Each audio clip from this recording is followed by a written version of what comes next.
ନାଇଁ ଆମକୁ ସକାଳେ ପ୍ରାୟ 9ଟା 10 ବେଳକୁ ଖବର ମିଳିଲା ଯେ ଆମର ପଟ୍ଟନାୟକପଡ଼ାରେ ଗୋଟେ ଘରେ ବୁଢୀ ଜଣେ ରହିଯାଇଛି। କିନ୍ତୁ ଘରର ଲୋକମାନେ ସବୁ ପଳେଇ ଆସିଥିଲେ। ଅତ୍ୟଧିକ ବର୍ଷା ଯୋଗୁଁ ଘରଟା ତଳ ପର୍ସନଟା ଭୁସି ଯାଇଥିଲା, ଯୋଉଦ୍ୱାରା କି ବୁଢୀ ଉପର ତଳକୁ ଆସି ପାରୁନଥିଲା, ସେ ଉପରେ ରହିଯାଇଥିଲା। ସାଙ୍ଗେ ସାଙ୍ଗେ ଆମର କର୍ମଚାରୀମାନେ ଖବର ପାଇଲା ପରେ ସେମାନେ ଲାଡର ସାହାଯ୍ୟରେ ଚଢି ତାକୁ ଜୀବନ୍ତ ଭାବରେ ଉଦ୍ଧାର କରି ତାଙ୍କର ପରିବାରକୁ ହସ୍ତାନ୍ତର କରିଥିଲେ। ଆଉ ସମ୍ବଲପୁର ସହରରେ ଏମିତି କିଛି ଘଟଣା ଘଟିଛି କି କେମିତି ଏଟା ପାଣି କେମିତି ଜଳମଗ୍ନ ଅଛି କି ସାର୍?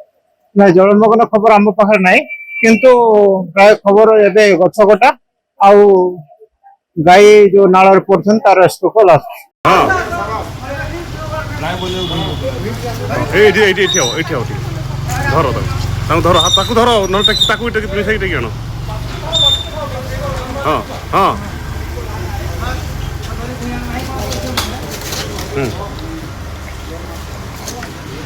ଏଇଟା